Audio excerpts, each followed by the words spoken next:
Hi everyone, if you happen to catch my little live stream yesterday, then you saw me do this preliminary drawing with watercolour marker of some sheep and a couple of lambs on A2 mixed media paper. And I've got my interactive acrylics ready, cerulean blue, French ultramarine, burnt umber, cad red, cad yellow, and tinting white. And I'm still kind of pondering how to treat this, because these sheep are up on Dartmoor. There's quite a nice landscape behind, but I really like the idea, my original idea, of having quite a dramatically, colourful sky, which is completely not representative of what's going on there. So I think I'm going to stick with that, but I might put a couple of elements of a distant landscape in the background. So I'm going to begin by spraying the paper with water, just so that I'm not painting on a completely dry surface. And as you can see, that also makes my watercolor lines run and spiral off in interesting directions. Put a little bit of water onto the palette with the spray as well. And then I'm going to begin with a decorator's brush. So a fairly chunky one here. I think it's about 2 inches. Yeah, 2-inch brush. I'll grab some of the white, some of the water that's gone down into the corner of my palette there, a little touch of the cerulean blue to begin with, and we'll just begin by putting in some of that light blue. I'm going to introduce some wilder colours in a moment, but just to begin with, get a little bit of pale blue going in across the top. Now you can see the paint's kind of running out there, but that gives me some nice texture. Let me just move my... Oh no, you can see that. Okay. So I was going to move the camera, but I think it's okay. I think you can see everything. So having done that, let's now grab just a little touch of red and a little more blue. A little more of the cerulean, and I'm going to put some pure white on the edge of my brush on the corner, and we'll see what effects this gives us as I kind of play around with different angles of the brush and different brush strokes. Now, because the paint ran out over on the left before, I don't want that to happen again, so I'm just going to have the run out spot somewhere else from left to right. So just came in from the left then. Now the paper's starting to sag a little bit there, so because I've sprayed it with water. I thought I was going to be able to get away without tape, but I might have to tape that in a minute. But anyway, we'll persevere for the moment. Now the cool thing is, when we've got the paint nice and fluid as we have, I can just kind of create wispy bits by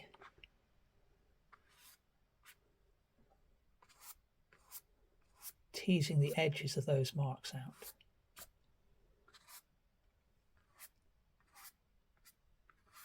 And you can use that to suggest rain if you want, because up on Dartmoor you often get quite a lot of rain, not to put too fine a point on it. And you can see that sort of streaming down across the sky at times. Now, having done that, let's grab a little bit more red.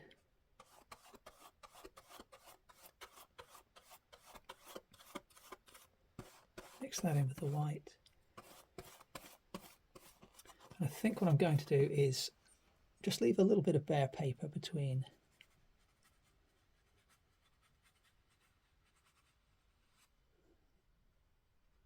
the stuff I've put down already.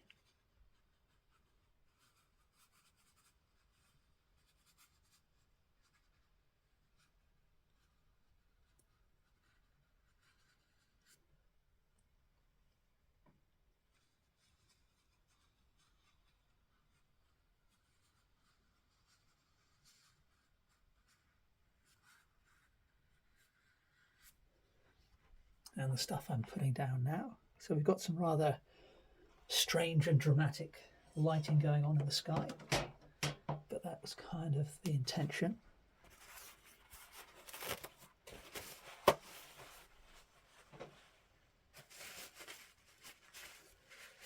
I'm just cleaning my brush out a little bit now, because for the lower part of the sky, I don't think I want to include any landscape now. I think I'm sticking with my original idea from the live stream the other day, but I do want to make this sky down near the horizon a lot paler. So coming back in with the white, I'll grab just a little bit of that colour I was using before. A little touch of the blue, a little touch of the burnt umber, a little bit more blue,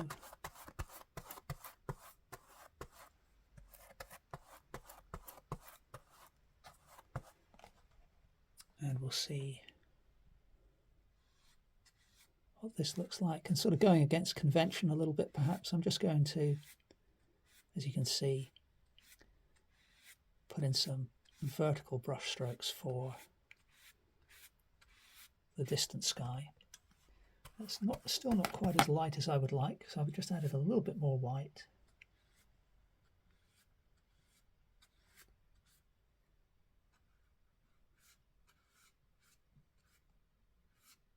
And I don't mind too much at all if some of the paper showing and some of the spirally marks around the sheep still show. That's fine.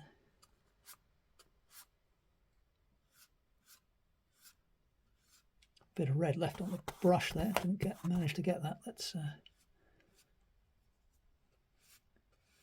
just blend that in a touch.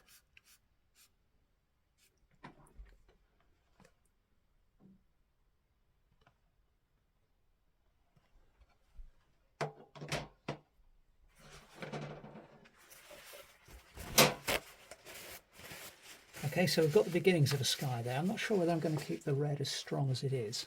Things are perhaps a little angrier in the sky there than I intended, really.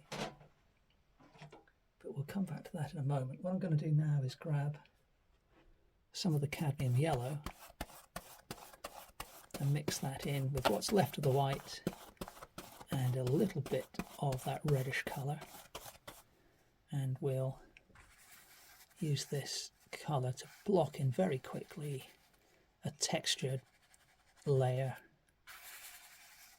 for the foreground.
All right, well, having established the sky and the land in some form at least, then time to move on to the animals. So switching to a 1-inch flat synthetic brush, and I'm going to start off with this sheep off in the distance here.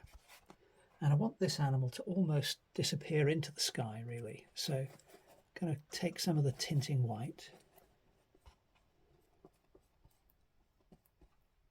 and just going to mix in a little of the yellow, just a touch of the red. So I've got a very yellowy pale orange there. And then having done that, I'm going to take what's on the brush and mix that in with some more white. And we'll see how that looks for the beginnings of a very, very subdued fleece colour. Now, even though this is a background animal, and I don't intend to go into detail, I can still apply the paint in a direction which mimics the way the wool is falling across the animal's body.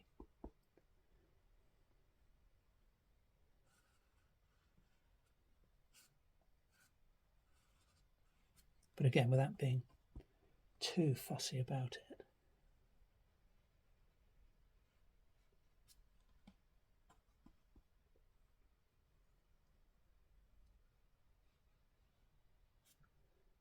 And as mentioned, I'm not particularly concerned about hiding these outlines from the drawing, at least not yet. I may cover them later. And that's one of the cool things about the watercolour marker, is you can just completely hide it by painting over with acrylic if you want to.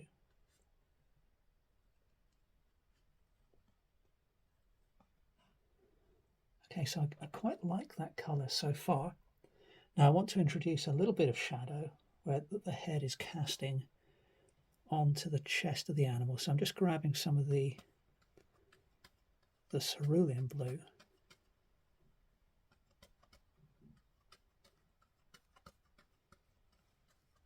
And I've mixed that in with what's on my brush.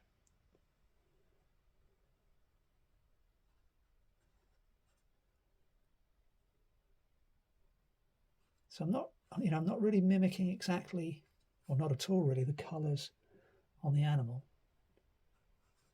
but I am keeping them cool and pale.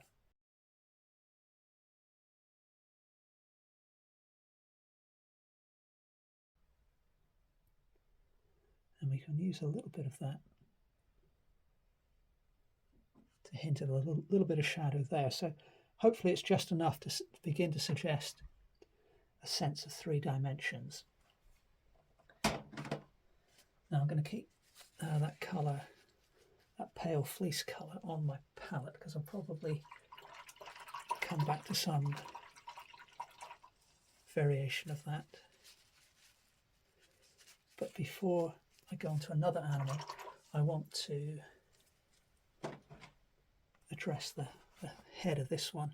So I'm going to come in, having just cleaned my brush a bit, going to grab some of the cerulean blue, a little bit of the ultramarine blue, a little bit of burnt umber,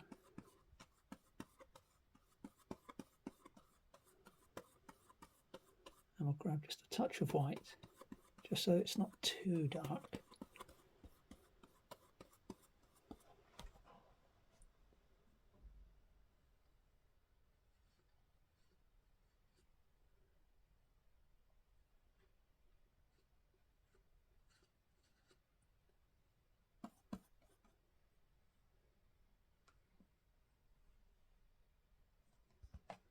Just going to zoom in on my photo here too. I think it's actually quite difficult to see the top of the head. I don't think the top of the head of this animal is quite as pointed as I'd made it, so we'll flatten that a little bit.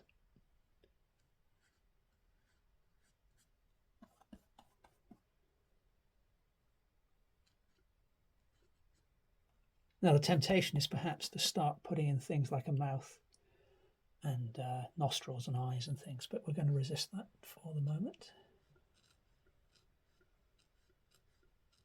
Fairly happy with the shapes of the ears I've drawn. They're not, exactly like the photo, but they're realistic enough, I think, to convince us the head of a sheep. So with relatively little work, we've now brought that sheep to life a little bit. And then, because I've got that colour on my brush, what I can do, I'm just going to spray my palette with a little bit of water there. I'll keep going with that colour because this lamb is standing more or less at the same distance from the viewer as the adult. But what I can do now is just gradually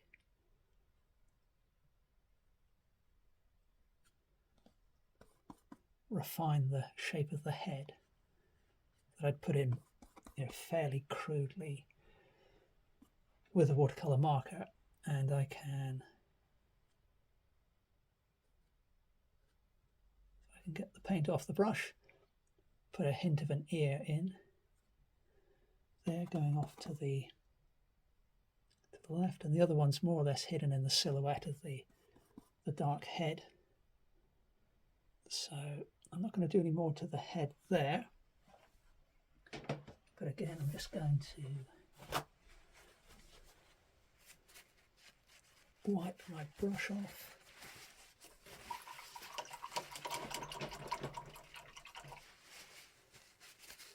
Now when I go to paint this lamb, I want to make it somewhat distinct to an extent from the adult behind it, but if the two kind of blend together a bit, then that's okay too. So what I've done is I've just picked up a little bit of that slightly darker yellow colour, gone back into the patch of colour I used for the adult, and I'm going to begin by just blocking in this little animal.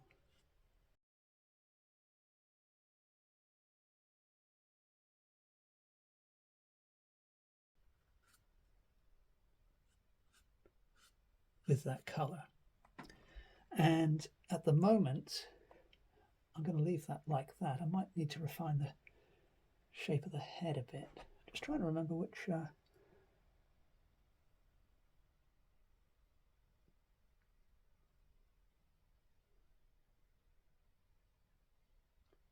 yeah, I thought I copied that pose exactly from one of these lambs, but I don't think I did. I think I sort of did my own thing with it, which I guess is okay. But just confused myself a little bit for a moment there.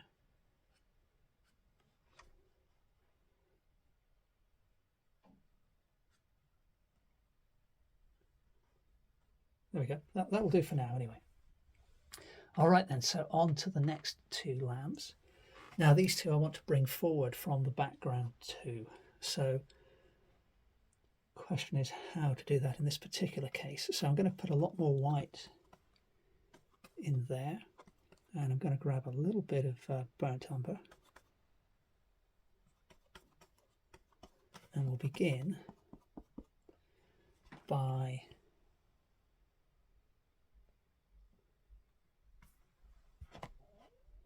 just blocking in this body here.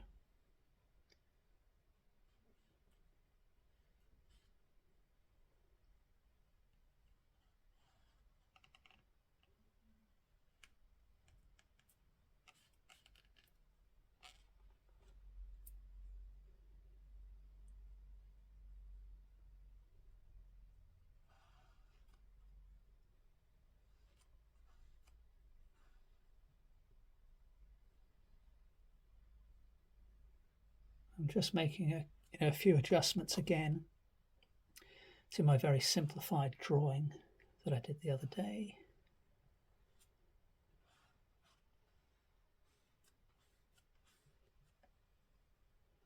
I think the body of this animal could do with being a bit longer actually.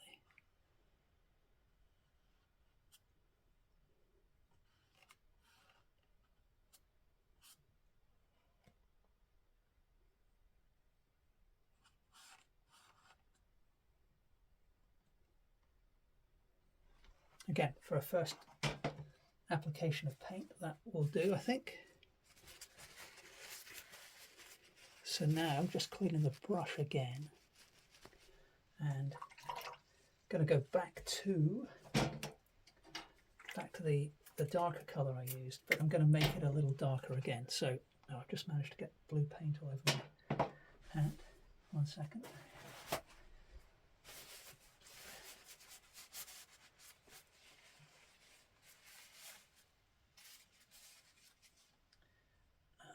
Yes, so let's grab a little bit of water and we will go a little bit of Silurian blue. No, sorry, ultramarine blue. Bit of burnt umber. And mix that into what was left of the head colour I used before. And then again I need to adjust the shape of the head of this animal.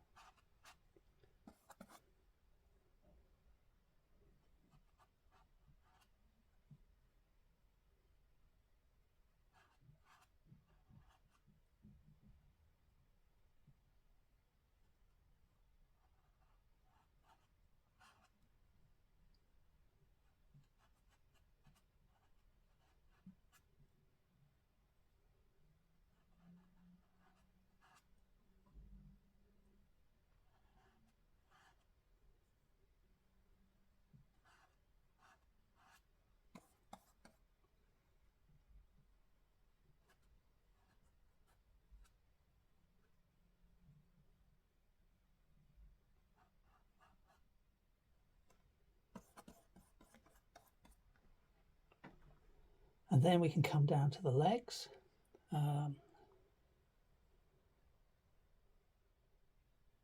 So that leg's sort of in the wrong place, really, I now realise, or at least it's, if it wasn't before, it is now. But we'll hide that earlier mark a bit later. And I think I can actually use the this same colour to begin to just introduce a little bit of shadow on this guy.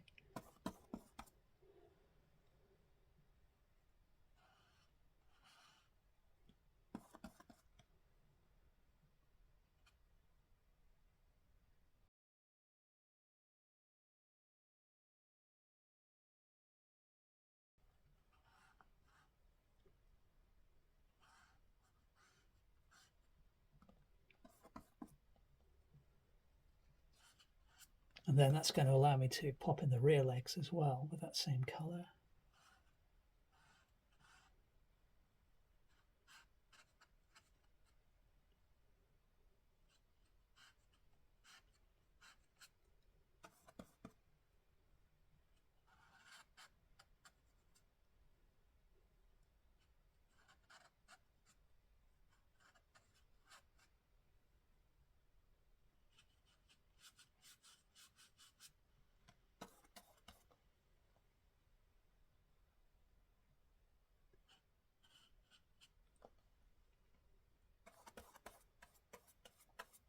And then we'll keep that going for the other lamb here on the far left.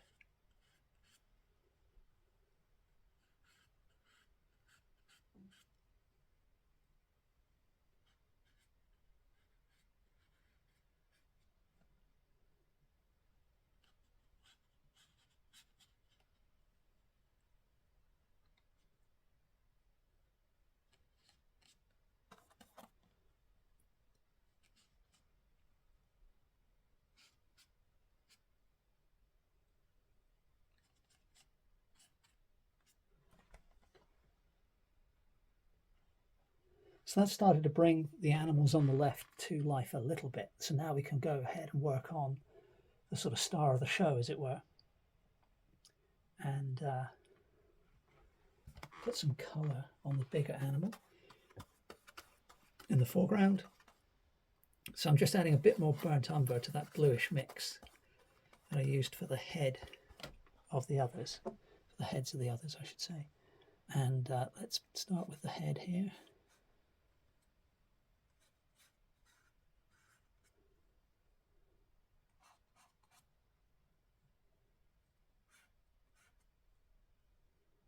And I'm going to ignore the presence of the eye for the moment.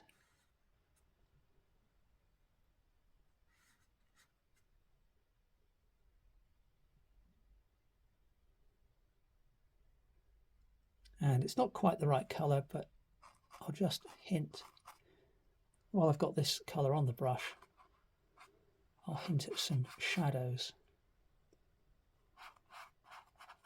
on the underside of the animal, and by feathering the brush in the way that I just did, it adds a little bit of texture there as well.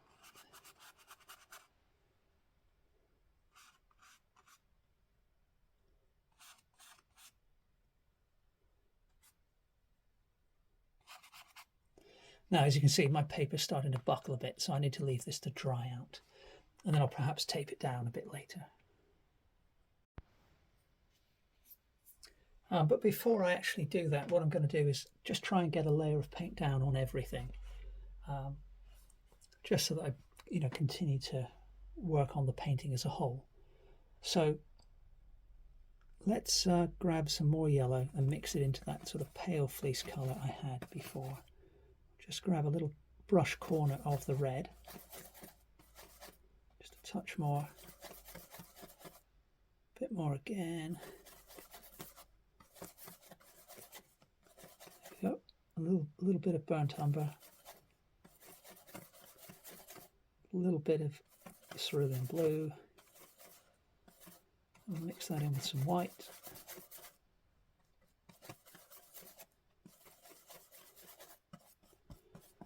And this time I'm going to spray the surface of the painting around that sheet, if I get my spray bottle to work.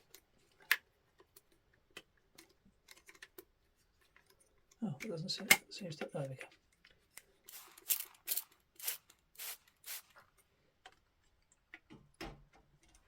And what we'll do is just begin to lay on a rather fluid layer of colour. And the paper, as you can see, I don't know how much it's coming across on camera. The paper is buckling quite badly. I normally tape it down. I don't know why I didn't. I thought, for some reason, I thought I'd be able to get away with it today. But anyway, we'll going with broad, expressive brush strokes that more or less follow the contours of the animal, but not too smoothly, because the fleece isn't smooth. The hair just kind of sticks out in more or less straight tufts. I appreciate that's a very simple way of looking at the situation, but nevertheless, we can quickly put down some texture within that very fluid wash.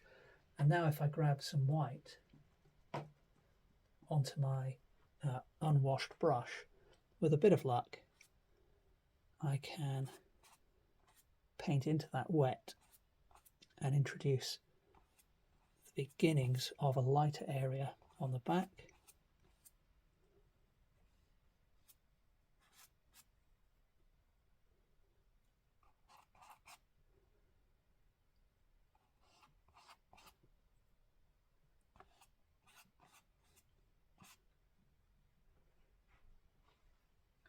And I'm grabbing a big lump of white now, another spray with the water bottle.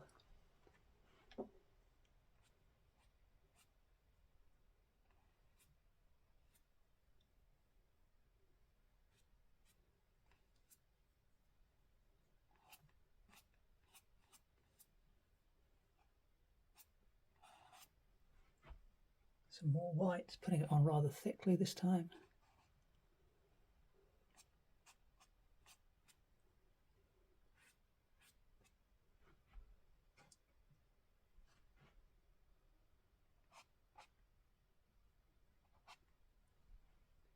Again, refreshing the brush with a thick amount of white. And painting onto the wet surface like this, you get a little burst of white, but you don't get a hard edge. So it just creates a different effect than if you were to paint with acrylic in the usual way. So we've started to get a little bit of texture into that fleece now.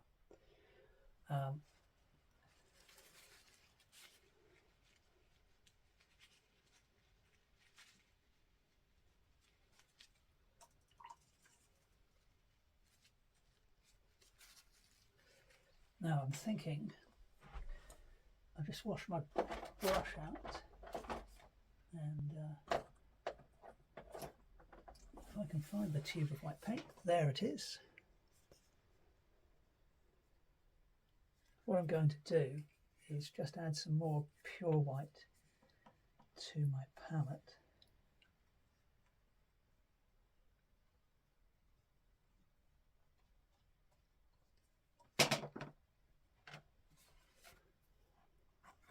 So I've got some pure white here. Just going to add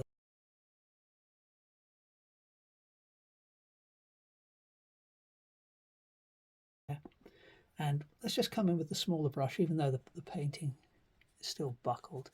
I just want to subdue that region of red that I had. And I quite like the little bursts of yellow and green that are coming through on the sky there.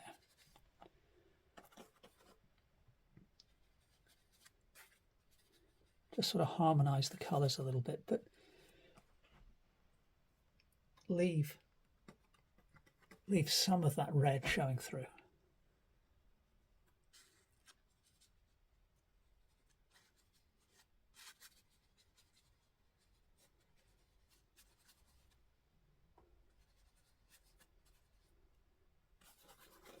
Just going to a slightly larger amount of the darker color to bring that in closer to the back of this shape to make the animal stand out more against the sky. Quite like the sort of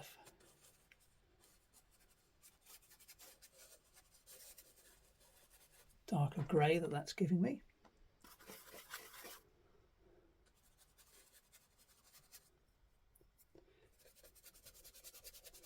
So, by controlling the amount of water that you have in the, I guess it's kind of an obvious statement in some ways, but controlling the amount of water you've got in your paint, you can control not only how far the paint goes on the painting or across the paper, but you're also able to, change the type of marks that you make as well.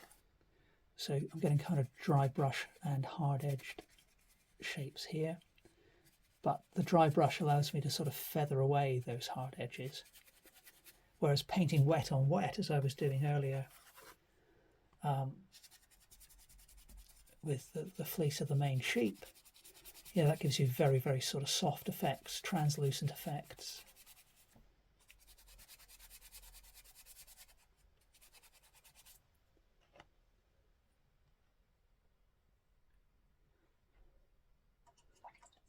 Now, as I come down towards this animal here, I'm going to go back in with the white.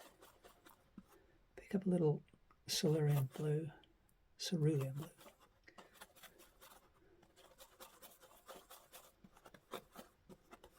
perhaps grab a bit too much there. I'm going to mix in some of the grey. Let's see what that gives us.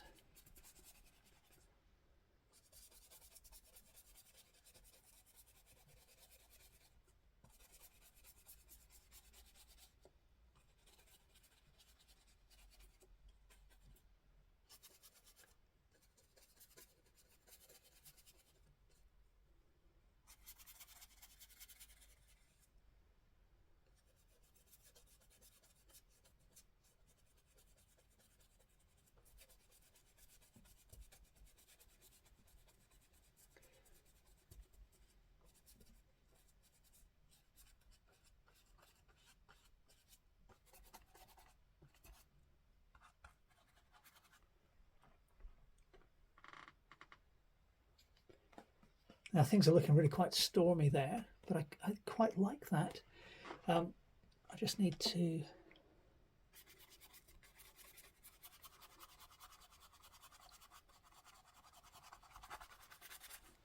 put a little bit of colour nearer the head of this animal, but I don't want it to be all one colour particularly, so I'm going to put a bit more white into the mix.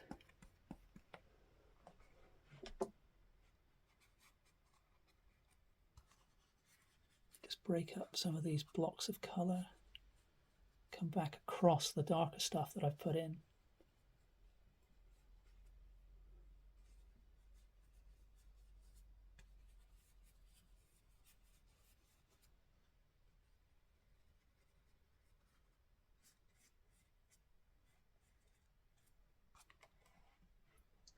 And then we've got some yellow, quite a lot of yellow in the ground, so I'm just going to take a little bit of the pure cad yellow, mix that in with some white.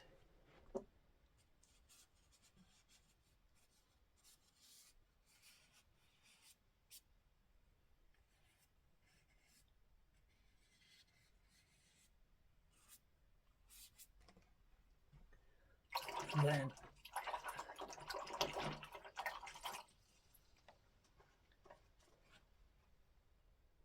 a bit of pure white, again fairly thick stuff. So I'm sort of mimicking the types of marks I put down on the fleece by having these little bursts of slightly thicker white.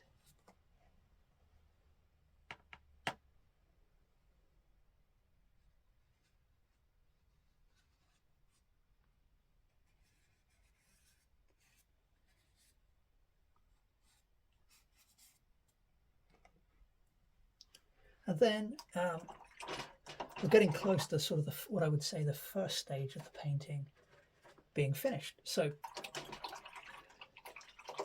what I'll do is put in a bit of the cast shadow on the ground there. Now the question is what colour to make that. So, conventionally to go with sort of a darker green. And I guess that's still appropriate. Oh, I want to just hide that dodgy leg there. So let's grow a bit of yellow and white.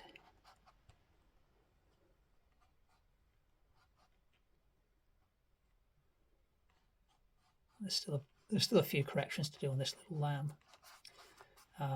Let's break up some of these runs of watercolor marker. I don't mind them too much, but I think I'll probably hide most of them.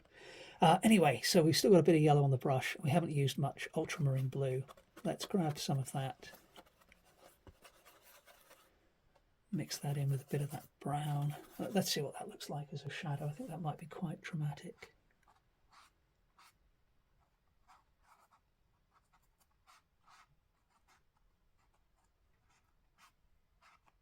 So what I can do here is I can hint at blades of grass by putting a frayed edge on the top edge of the shadow. And then by leaving little gaps, I can hint at lighter bits of grass coming up in front of that shadow.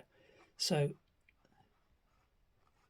if we think about how we create the edges of all the big shapes we make, we can often create a lot of detail fairly quickly and efficiently. And at the moment, I'm barely gripping the brush. It's a very light hold I've got on the brush, so you don't have to kind of fight it. The brush will often do a lot of the work for you, but you've got to kind of relax and not be too fussy about it. I quite like that color of shadow, so I'm going to continue that over here.